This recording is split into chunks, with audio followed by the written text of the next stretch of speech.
détenons des informations que, comme ça a été en doutant, le cas de Nyarugusu va être fermé bientôt et les interviews pour chercher ceux qui peuvent bénéficier de la protection et ceux qui rentrent volontairement ou par force à commencer. Nous voudrions demander au HCR de faire part de nos vives inquiétudes basées sur les informations que nous détenons concernant ces interviews qui se déroulent actuellement dans le camp de Nyarugusu visant à identifier ceux qui rentrent et ceux qui seront sous la protection. Nous avons une liste de faits que nous disposons. Premièrement, des réfugiés ayant des moyens financiers sont en train de verser des pots de vin aux agents qui mènent ces interviews afin d'être inscrits sur la liste des personnes qui bénéficieront de la protection. Deuxièmement, l'impunité des personnes ayant présenté comme des Imbonerakure, dont certaines ont aidé les responsables des camps d'Onduta et de Nyarugusu pour expulser des réfugiés, cherchent elles aussi à figurer sur ces listes de protection alors qu'elles sont à l'origine de l'insécurité. Troisièmement, il y a une perte de confiance.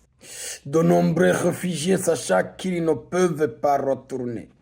au Burundi pour des raisons de sécurité et voyant leur chance d'être inscrits sur la liste de protection très faible, même limitée,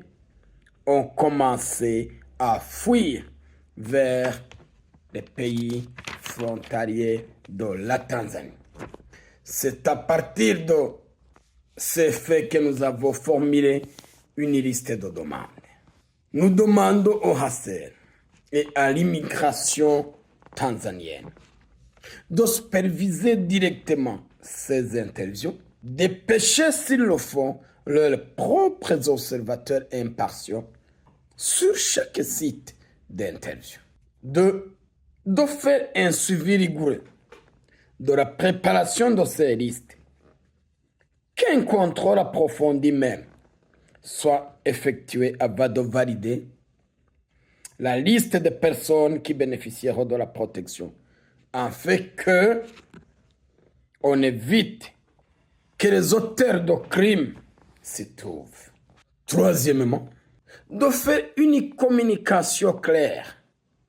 pour expliquer aux réfugiés les critères objectifs utilisés pour accéder à la protection, car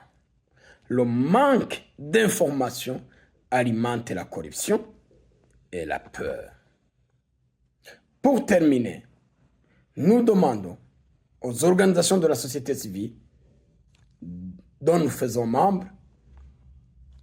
à la région de Grand Lac, au HCR, Tanzanie et Genève, de rester toujours vigilants dans le contexte de la fermeture du camp